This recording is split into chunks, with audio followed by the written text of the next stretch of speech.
Петков и днес трябва да ви презентирам мен и бизнеса Клин.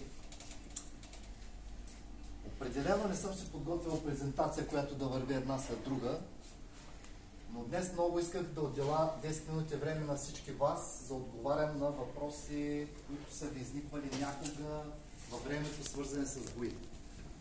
Поканил съм мои колеги, които докато говоря могат да опитат някои от материалите и да ви покажат как се изработват някои мазилки. Вие ще покана да покажеш една от декоративните ни мазилки как се изработва. Знаете добре, виждали сте не всички, но тези, които са членове на BNI Успех, често съм презентирал тук декоративни мазилки и тяхните качества и способности. Четите са ти отзад, кофичката с мазилките са отпред, така че харесвате се, което решите не Следващите две момичета тук са майсторките. Не знам колко следите TikTok, Facebook, Instagram и така нататък, но това са единствените жени в България, които работят тази работа. Тежка, мъжка професия, да шлайфат, да лапат прахоляка от гипса, да боядисват и да се намазжат целите и да се чуят как да се изчистят ноктенцата и ръчичките, както и пораженията от всяко боядисване. На тях специално ще им позволя да опитат наши материали. С тях се запознах преди една седмица. Дойдоха ни на гости в магазина и им обещах да ви покажа как работи BNI и с какви хора разполага той и как можем ние да бъдем полезни с нашето общество в техния бизнес. Така че за тях сега ще бъде приключение да пробват едни от нашите най-качествени бои. Заповядайте, не се притеснявайте, нищо чисто. Чистички. На вас ще ви отиват.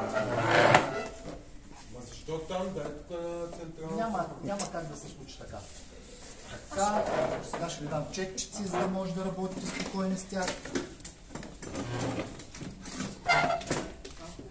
Гъвки, мокри кърпи, висимите всичко. Боите са бели. Хайде, момичета, покажете на какво сме способни ние. Това вечета не ще ги мажете с четки. Че може да мажем. Тук ще ви отворя една черна. Много основно направете с черна боя. Защо ги оставям тях да работят? Имат доста видеа в медията, където показват качествената боя, некачествената боя, кое е бяло, кое не е бяло, кое как покрива и кое как не покрива. Кое колко е трайно в годините и как... Това черно е топ. Благодаря. Знам. Така. А бялата може да не отвориш. Да, разбира се. За да покажем, че те все пак са майсторките, ще им дам просто някакъв обикновен инструмент, с който те сами да се отворят. Ще успеете ли? Защото обикновено на обектите няма кой да им ги отваря и трябва те сами да го правят. Така, в цялата зала съм ви нашарял много декоративни мазилки, които лично аз съм изработил. И когато гарантирам за качеството на продукта, който продавам и изпълнявам,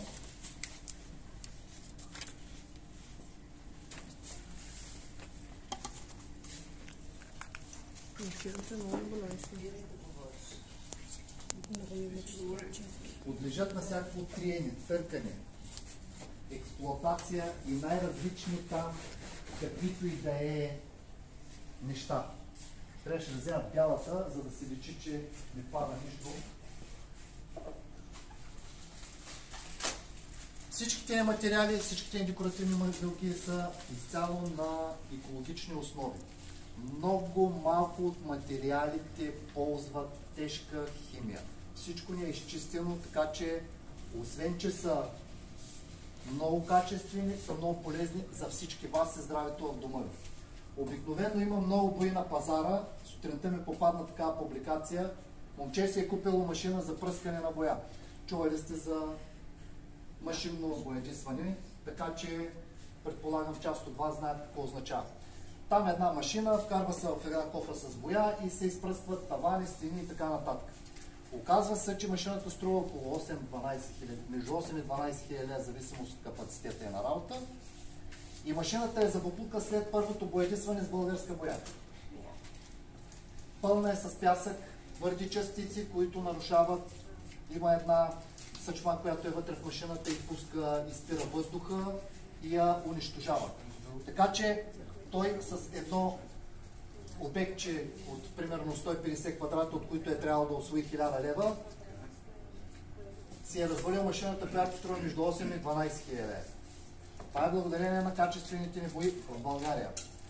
Следващия производител, който мога да накарна най-спокойно и свободно и да защита правата пред себе си, е Оргахим, който произвежда най-тежката химия и най-канцерогенния продукт. Декоративни мазилки, латексови бои, спирит и така нататък. Обърнете опаковката и прочетете описанието. На всяка тяхна опаковка пише: при контакт с кожата е възможно поява на алергични реакции, което автоматично говори, че това е продукт, който съдържа химикали, канцерогени и така нататък, увреждащи здраве. Ако попадне в очите, незабавно медицинска помощ, което означава, че боята, всеки, който боядисва бояджия, не всички от нас слагаме очила. Да бъда честен, знаем го как е. Всеки бърза, иска нещо набързо. Вие сами също, когато ви са налага да боядисвате, също не слагате предпазни очила. Сигурен съм почти на 90%. За нашите бои, отворихте ли? Еми аз не се притеснявам да бръкна тях, да се нацапам. Нали? И това изобщо не ме притеснява. По никакъв начин. Пак казвам. И цяло екологични са. Няма проблем да бъдат ползвани от деца, възрастни и всякакви други. След изсъхването на тези бои е гарантирано тяхното почистване. Т.е. те са миещи, с висока износоустойчивост. И имаме бои, които са с 60 хиляди и повече цикъла на почистване. Какво означава цикъл на почистване? Ами това именно означава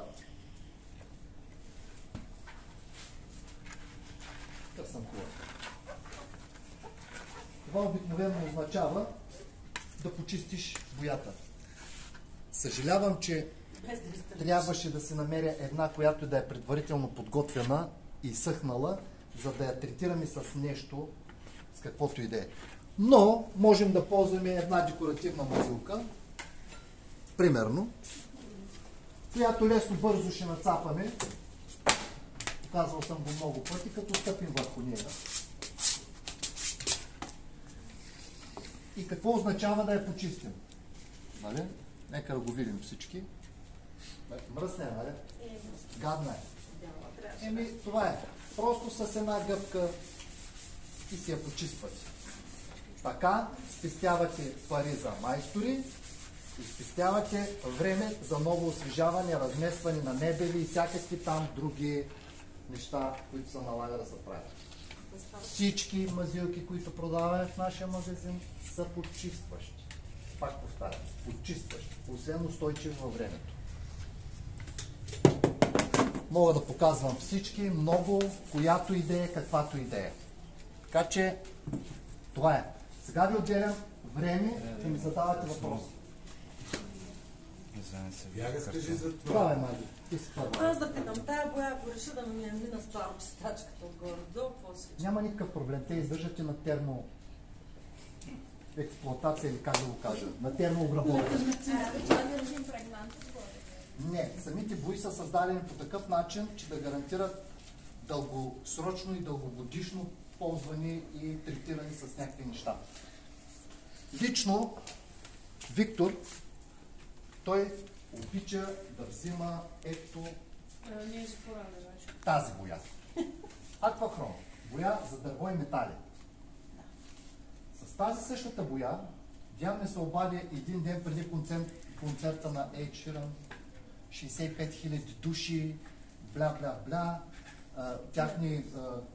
Тяхни партньори от Загорка са им поръчали да им правят рекламите, брошурите, щанда, на който ще продават бирата. Обаче, видиш ли, отпред скамейките са в ужасно състояние. Пуснал съм клип в TikTok, ако някой ме следи там, може да го види. В Facebook също. Колко бързо става? С едно нанасене на тази боя, скамейката от черна стана бяла, цял ден валя дъжд и след половин час беше изсъхнала. След нанасенето. Нито и пречи, че е върху мокра основа, нито и пречи, че е върху мръсна основа. Боята е супер устойчива. В нея има всичко. Тя е създадена, пипена, грунт, импрегнант и всичко останало. Готова за почистване и така нататък. Значи трябва да сме сигурни, когато я нанасяме, че искаме точно това. Основното нещо в бизнеса на всички е да бъдем партньори с определени хора. Предполагам, че част от вас са чували за Mana BG. Той предлага английски бои с марката Zinzer. Има уникални продукти. Аз лично в магазина си също съм се заредил с продукти, които са незаменими. Няма друг продукт, който може да ги смени. Това именно е спрей боя, който е против мухъл. Най-често се случва всички бани, мокри части, коридори, такива, които имат различен поток на студен и топъл въздух, да се получава конденс, а конденза става мухъл. Мухълът е гъба, извинявам се за което. Мухълът е гъба, която се размножава. Така че много са пазети от мухъла. Поврежда здравето, носни лигавици и така нататък. Чували сте достатъчно, чели сте достатъчно. Какво прави той? Защото е ужасно. Чакай да не се пръсна само каквото, ще стане интересно. Няма хваниш мухъл. Няма хваниш мухъл. Със сигурност няма да му кажа. Раздусвате преди употреба и третирате място. Чакай, че нещо. Аз съм са.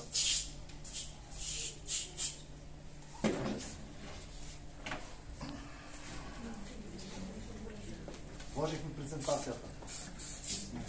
Ние не знаем какво трябва да се получи. Без значение. Третира се участъка, който е с мухъл.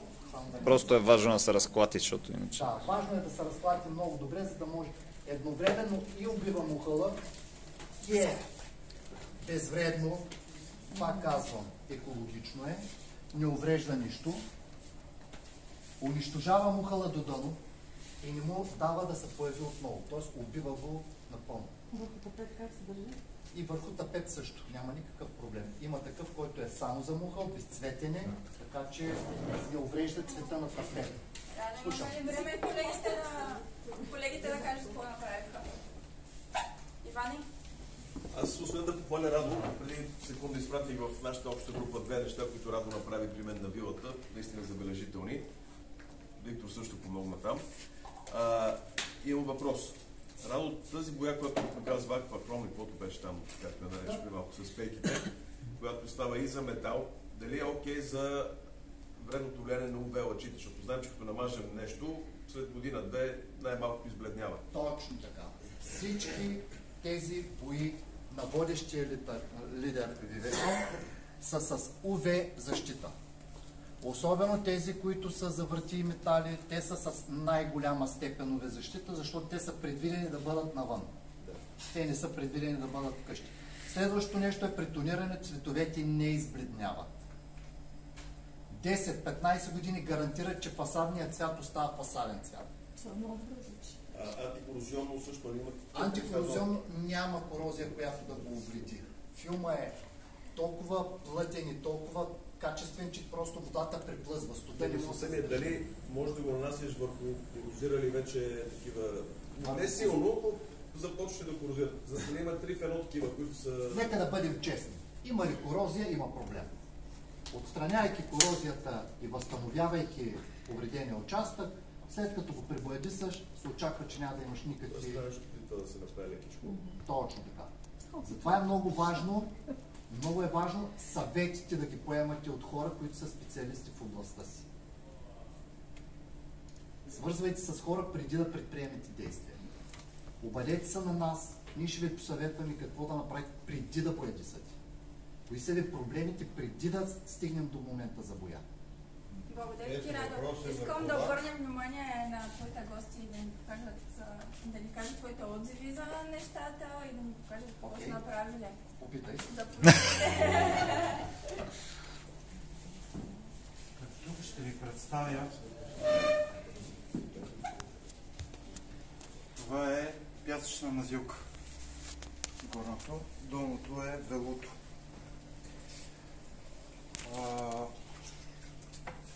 Най-лесните мазилки, по принцип и вие можете да си ги направите, ако решите да пробвате. После подлежат на корекция. Подлежат. Това са двете мазилки, които подлежат на корекция. И когато си я направите на някоя стена и я нарушите по някакъв начин, Викате Радо и той я оправи. не, можете и вие с една четка.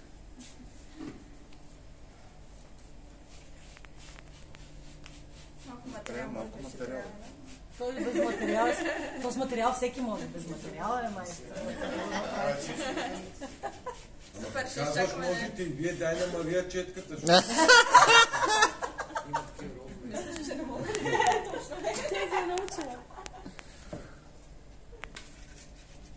Нали, тук, Супер. по принцип, винаги трябва да се полага основа. Каквато ви е, какъвто цвят мазилка си изберете, задължително се прави и такава Зеления основа. картон. Който може да намерят къде. Да. Добре, да видим дамите какво направиха.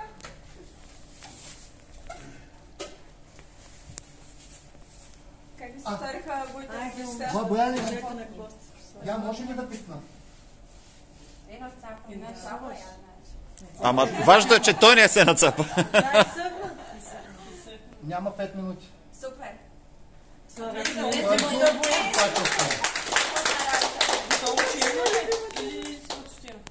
Сега го бъде след бяло. Черно е самата бояне? Да, готова черна. За да не давате пари за колоранти и допълнително оцветяване, имаме черно и червено, които са предварително подготвени от завода производител. Това са цветовете, които струват най-скъпо да бъдат тонирани. И за да е по-ефтино на всички клиенти, те са направили така, че тези два продукта да ги има в черен и червен цвят. Червеното е като на диагал принт. Точно толкова червено. Чудесно, много ви Как благодаря. нацапахме. Радо, може ли? Я може ли на мокра кърпа? Радо, Колеги, може ли тъй да като да времето, колеги, времето доста напредна, много ви благодаря Извинявам за се, презентацията. Ще имаме бизнесът е много възможност широко да... разпространен. Ще имате възможност после да допълните с въпроси, да видите изсъхналите мазилки, така че благодаря. Аплодисменти за Радо още веднъж. Може да се поканиш и гостите да почиват малко. Моите гости много обичат да правят нещата. Върху черното стана бяло. Много е трудно върху най-тъмния цвят да отцветите светъл цвят. Благодарение на нашите продукти може да го правите вече. Благодаря. И да съхнат Ние просто. благодарим. Колеги, продължаваме с основната част.